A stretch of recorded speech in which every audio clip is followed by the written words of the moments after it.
Friends, welcome my channel Sri cooking சமையல் easy. இன்றைக்கி நம்மளோட சேனலில் என்னென்னு பார்த்தீங்கன்னா, என்னடா ரொம்ப நாளாக வீடியோ போடலைன்னு பார்த்தா எல்லா நண்பர்களுக்குமே ரொம்பவே நன்றி. ஸோ என்னை ஃபாலோ பண்ணிகிட்ருக்க என்னோடய ஃப்ரெண்ட்ஸ் எல்லாருக்குமே ரொம்ப நன்றி. ரொம்ப நாளாக வீடியோ போடுறதுக்கு உங்கள்கிட்ட ரொம்ப பெரிய சாரி நான் கேட்டுக்கிறேன். இனிமேல் வீடியோ கண்டிப்பாக வந்துடும். ஸோ கொஞ்சம் நான் பிஸியாக இல்லை, கொஞ்சம் வீடு மாத்திர வேலையில் இருந்தேன், அதனால் வீடியோ போட முடியல. ஸோ கண்டிப்பாக இதுக்கு மேலே வீடியோ தொடர்ந்து வந்துகிட்டே இருக்கும். நீங்களும் இதேமாதிரி தொடர்ந்து சப்போர்ட் பண்ணிகிட்டே இருங்க. இன்றைக்கி என்னடா கிணத்துல போக போயிட்டுருக்கேன்னு பார்க்காதீங்க. இதுவும் ஒரு வெண்டைக்காய் கிரேவி தான். ஆனால் ரொம்பவே சூப்பராக இருக்கும், டிஃப்ரெண்ட்டாகவும் இருக்கும். ஸோ தொடர்ந்து வீடியோ பார்த்துட்டே வாங்க. நம்மளோட டேஸ்டியான இந்த வெண்டைக்காய் கிரேவி எப்படி செய்யலான்றதை வீடியோக்குள்ளே போய் பார்த்துக்கலாம்.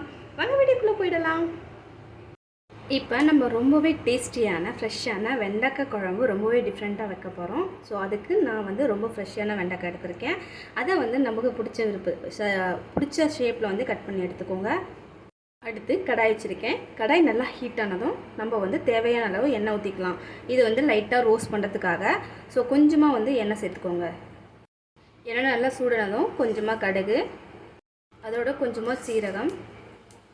இப்போ நம்ம ரெண்டுமே சேம் அளவில் எடுத்துக்கிட்டோம். அதோட பாதி பார்த்திங்கன்னா வெந்தயம் சேர்த்துக்கோங்க. இதோடவே நமக்கு தேவையான அளவு பெருங்காயம் சேர்த்துக்கோங்க. கடுகெல்லாம் நல்லா உடைய ஆரம்பிச்சிருச்சு. நல்லா ரோஸ்ட் பண்ணிக்கோங்க. இதோட நான் கொஞ்சமாக செய்கிறதுனால ஒரு பூண்டு உரிச்சு வச்சுருக்கேன். அதோட ஒரு வெங்காயம், சின்ன வெங்காயம் சேர்த்துக்கோங்க. சேர்த்துட்டு நல்லா ரோஸ்ட் பண்ணிக்கோங்க. இப்போ இதோட கொஞ்சமாக கருவேப்பிலை சேர்த்துக்கோங்க. இப்போ இதோட 3 ரெட் சில்லி, அடுத்து இதோட 3 பச்சை மிளகாய் சேர்த்துக்கோங்க. சேர்த்துட்டு இதை நல்லா வறுத்துக்கோங்க.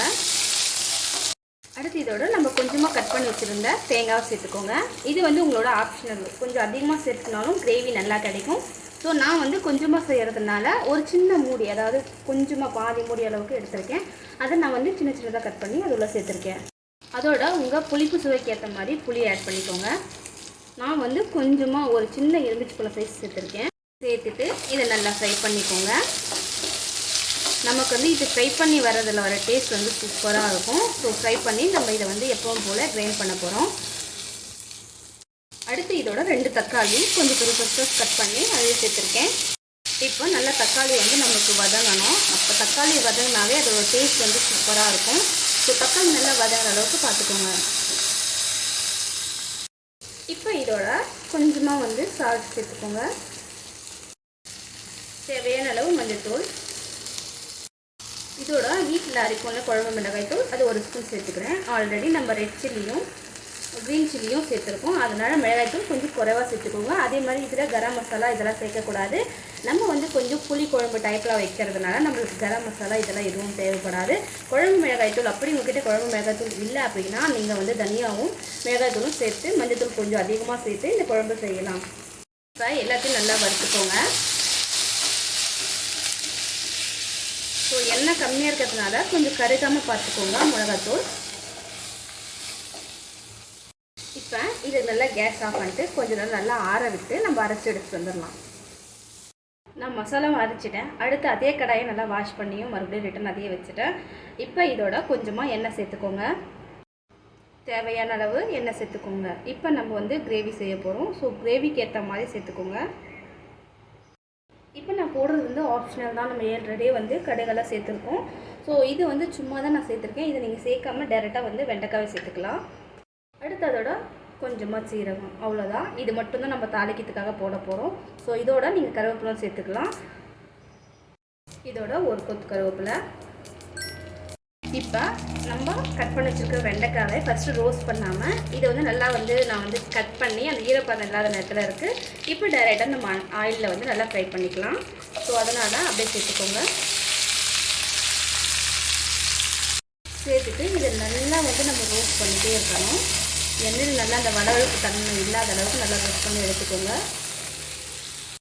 எப்போவுமே வெண்டைக்காய் கட் பண்ண உடனே நம்ம அப்படியே குக் பண்ண ஸ்டார்ட் பண்ணுறோன்னா அந்த வழவழுப்பு தன்மை நமக்கு இருந்துகிட்டே தான் இருக்கும். கொஞ்சம் நேரம் கட் பண்ணி நல்லா ஆற வச்சுருந்தேன்னா அந்த வழவழுப்பு தன்மை போயிடும். அப்படி இல்லைன்னா நம்ம வெயிலும் வைக்கலாம், ரொம்ப சுலபமாக இருக்கும். இப்போ பார்த்தீங்கன்னா எனக்கு அந்த வழவழுப்பு தன்மை இல்லாத மாதிரி இருக்குது. நம்ம அரைச்சி வச்சுக்கிற பேஸ்ட்டை இதில் சேர்த்துக்கோங்க. சேர்த்துட்டு இது நல்லா மிக்ஸ் பண்ணி கொடுங்க. இந்த மசாலாலாம் ஆல்ரெடி நல்லா வதக்கி எடுத்ததுனால நமக்கு வந்து ரொம்ப நேரம் வதங்கணும்னு அவசியம் கிடையாது. கொஞ்சம் நேரம் வதங்கினா போதும்.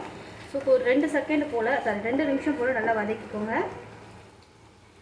இப்போ இதோட தேவையான அளவு இந்த மசாலா அரைச்சோம் இல்லையா, அந்த ஜார்லேயே வந்து அலசி ஊற்றி தண்ணி ஊற்றிக்கிறேன். பார்த்துக்கோங்க, தேவையான அளவு மட்டும் ஊற்றிக்கோங்க. தண்ணி ஊற்றின அப்புறம் கொஞ்சம் நேரம் இதை நல்லா கலக்கி விட்டுட்டு நல்லா கொதிக்க விடுங்க. கொதிக்க விட்ட அப்புறம் தான் நம்மளுக்கு உப்பு காரம்லாம் கரெக்டாக இருக்கான்னு தெரியும். ஸோ கொச்ச அப்புறம் நம்ம வந்து செக் பண்ணிக்கலாம். நல்லா கொச்ச அப்புறம் இப்போ பார்த்தீங்கன்னா காரம் சாரம் எல்லாம் எப்படி இருக்குன்னு செக் பண்ணிக்கோங்க. எனக்கு வந்து பர்ஃபெக்டாக இருக்குது. அதே மாதிரி உப்பும் பர்ஃபெக்டாக இருக்குது.